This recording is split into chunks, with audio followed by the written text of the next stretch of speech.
ಕಾರವಾರದ ರವೀಂದ್ರನಾಥ್ ಟಾಗೋರ್ ತೀರದಲ್ಲಿ ಬುಧವಾರದಿಂದ ಆರಂಭಗೊಂಡ ಕರಾವಳಿ ಸಮುದ್ರ ಉತ್ಸವದ ಕಾರ್ಯಕ್ರಮವನ್ನು ನಗರಸಭೆ ಅಧ್ಯಕ್ಷರಾದ ರವಿರಾಜ್ ಅಂಕೋಲೇಕರ್ ಉದ್ಘಾಟಿಸಿದರು.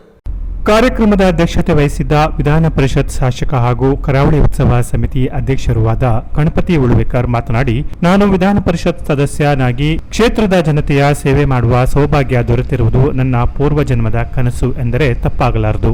ನನ್ನ ಅಧಿಕಾರಾವಧಿಯಲ್ಲಿ ಜಿಲ್ಲೆಯ ಬಡ ಜನರ ಕಲ್ಯಾಣಕ್ಕಾಗಿ ಪ್ರಾಮಾಣಿಕ ಪ್ರಯತ್ನ ಮಾಡಿರುತ್ತೇನೆ. ಕರಾವಳಿ ತೀರದಲ್ಲಿ ಮೀನುಗಾರರು ಎದುರಿಸುತ್ತಿರುವ ಸಮಸ್ಯೆ ಸೇರಿದಂತೆ ಎಲ್ಲಾ ಸಮುದಾಯಗಳ ಬೇಡಿಕೆಯನ್ನ ವಿಧಾನ ಪರಿಷತ್ತಿನಲ್ಲಿ ಚರ್ಚಿಸಿ ಪರಿಹಾರ ಒದಗಿಸುವ ಪ್ರಾಮಾಣಿಕ ಪ್ರಯತ್ನ ಮಾಡುತ್ತಾ ಬಂದಿದ್ದೇನೆ. ಈ ಎಲ್ಲಾ ನನ್ನ ಕನಸುಗಳಿಗೆ ನಿಮ್ಮ ಬೆಂಬಲ ಅನಿವಾರ್ಯವಾಗಿದೆ. ನೀವು ನನಗೆ ನೀಡುವ ಶಕ್ತಿ ನನ್ನ ಆತ್ಮ ಬೆಂಬಲವಾಗಿದೆ. ಜಿಲ್ಲೆಯ ಅಭಿವೃದ್ಧಿಗಾಗಿ ನನ್ನೊಂದಿಗೆ ಕೈಜೋಡಿಸಿ ಎಂದು ಈ ಮೂಲಕ ತಮ್ಮಲ್ಲಿ ವಿನಂತಿಸಿಕೊಳ್ಳುತ್ತೇನೆ. ಇಂತಹ ಮನೋರಂಜನಾ ಕಾರ್ಯಕ್ರಮ ಪ್ರತಿ ವರ್ಷ ಈ ವೇದಿಕೆಯಲ್ಲಿ ನಡೆಯಬೇಕು. ಆಗ ಮಾತ್ರ ಜಿಲ್ಲೆಯ ವಿಶೇಷತೆ ಬಗ್ಗೆ ಜನರಿಗೆ ಗೊತ್ತಾಗುತ್ತದೆ ಎಂದರು. ಈಗಾಗಲೇ ದೇಶದ ಪ್ರಧಾನಮಂತ್ರಿ ನರೇಂದ್ರ ಮೋದಿ ಅವರು ಇತ್ತೀಚೆಗೆ ನಡೆದ ಬಜೆಟ್ನಲ್ಲಿ ಮೀನುಗಾರ ಉತ್ತೇಜನಕ್ಕೆ 60,000 ಕೋಟಿ ಘೋಷಣೆ ಮಾಡಿದ್ದು ತುಂಬಾ ಖುಷಿಯ ವಿಚಾರವಾಗಿದೆ. ಈ ವೇಳೆ ಕೇಂದ್ರ ಸರ್ಕಾರಕ್ಕೆ ಮೀನುಗಾರ ಪರವಾಗಿ ನಾನು ಅಭಿನಂದನೆ ಸಲ್ಲಿಸುತ್ತೇನೆ ಎಂದರು. ನಾವೆಲ್ಲರೂ ಸೇರಿ ಈ ಕಾರ್ಯಕ್ರಮ ಇತಿಹಾಸವನ್ನು ಸೃಷ್ಟಿ ಮಾಡಬೇಕು ಅಂತ ನಾನು ಎಲ್ಲರನ್ನು ಒಂದು ಮೀಟಿಂಗ್ ತಗೊಂಡಾಗ ಈ ಕಾರ್ಯಕ್ರಮಕ್ಕೆ ಯಾವ ಅಡೆತಡೆಗಳು ಬರದೇ ಇದ್ದಂಗೆ ನೋಡ್ಕೋಬೇಕು ಮತ್ತು ನಮ್ಮ ಸಮುದಾಯದ ಗೌರವ ಘನತೆ ಹೆಚ್ಚಿಸಬೇಕಂತ ನಮ್ಮ ಒಂದು ಗುರಿಯಾಗಿದೆ. ಮತ್ತು ಈ ಏನು ಕರಾವಳಿ ಸಮುದ್ರ ಉತ್ಸವ ನಾವು ಮಾಡಬೇಕಾದ್ರೆ ಸಮುದಾಯದವರು ಅಷ್ಟೇ ಅಲ್ಲ ಮತ್ತು ಇಡೀ ನಮ್ಮ ಕಾರವಾರದಲ್ಲಿ ಅಷ್ಟೇ ಅಲ್ಲ, ಇಡೀ ಜಿಲ್ಲೆಯ ಎಲ್ಲ ಸಮುದಾಯದವರು ನನಗೆ ಕೈ ಜೋಡಿಸಿದ್ದಾರೆ.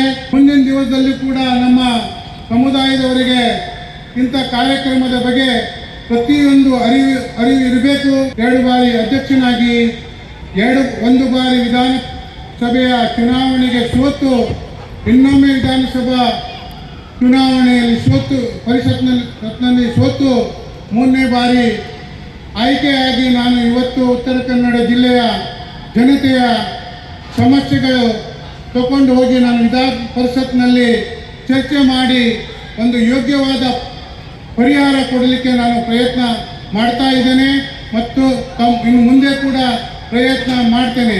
ಮೀನುಗಾರ ಸಮುದಾಯದವರೇ ಅಷ್ಟೇ ಅಲ್ಲ, ಇಡೀ ಎಲ್ಲ ಸಮುದಾಯದವರು ನನಗೆ ಶಕ್ತಿ ತುಂಬಿ ಮುಂದಿನ ದಿವಸದಲ್ಲಿ ತಮ್ಮ ಆಶೀರ್ವಾದಂತೆ ಮುಂದಿನ ದಿವಸದಲ್ಲಿ ಕೆಲಸ ಮಾಡಲಿಕ್ಕೆ ಎಲ್ಲರೂ ಅನುಮತಿ ಮಾಡಿಕೊಡ್ತೀರಿ ಅಂತ ನನಗೆ ನಡೆದ ಬಜೆಟ್ನಲ್ಲಿ ಮೀನುಗಾರರಿಗೆ ಉತ್ತೇಜನ ಕೊಡಲಿಕ್ಕೆ 60,000 ಕೋಟಿ ಬಜೆಟ್ ಇವತ್ತು ಮಂಡನೆ ಮಾಡಿದ್ದಾರೆ. ಆ ಮಂಡನೆಯೆಂದು ನಾನು ಇವತ್ತು ಮೀನುಗಾರರ ಪರವಾಗಿ ಸಮಸ್ತ ಜಿಲ್ಲೆಯಷ್ಟೇ ಅಲ್ಲ, ಇಡೀ ರಾಜ್ಯದ ಮೀನುಗಾರರ ಪರವಾಗಿ ನನ್ನ ಕೇಂದ್ರ ಮಂತ್ರಿ ನರೇಂದ್ರ ಮೋದಿ ಮತ್ತು ನಮ್ಮ ಮಾಡಿದಂಥ ಈ ವರ್ಷ ಅಷ್ಟೇ ಅಲ್ಲ, ತಮ್ಮ ಬೆಂಬಲದ ಒಟ್ಟಿಗೆ ಪ್ರತಿ ವರ್ಷ ಈ ಕಾರ್ಯಕ್ರಮ ಆಗಬೇಕಂತ ಸಂಕಲ್ಪ ಮಾಡಿಕೊಳ್ಳೋಣ ಅಂತ ಹೇಳ್ತಾ ನನ್ನ 2 ಮಾತು ಮುಗಿಸ್ತೇನೆ. ಜೈ ಹಿಂದ್, ಜೈ ಕರ್ನಾಟಕ. ಮೀನುಗಾರಿಕಾ ಇಲಾಖೆ ಸಹಾಯಕ ನಿರ್ದೇಶಕ ಪ್ರತೀಕ ಶೆಟ್ಟಿ, ನಗರಸಭೆ ಸ್ಥಾಯಿ ಸಮಿತಿ ಅಧ್ಯಕ್ಷೆ ಮಾಲಾ ಹುಲಸ್ವಾರ್, ಸದಸ್ಯರುಗಳಾದ ಡಾಕ್ಟರ್ ನಿತಿನ್ ಪಿಕಳೆ, ರೇಷ್ಮಾ ಮಾಳ್ಸೇಕರ್ ಮೊದಲಾದವರು ವೇದಿಕೆಯಲ್ಲಿದ್ದರು. Canara plus news, Karwar.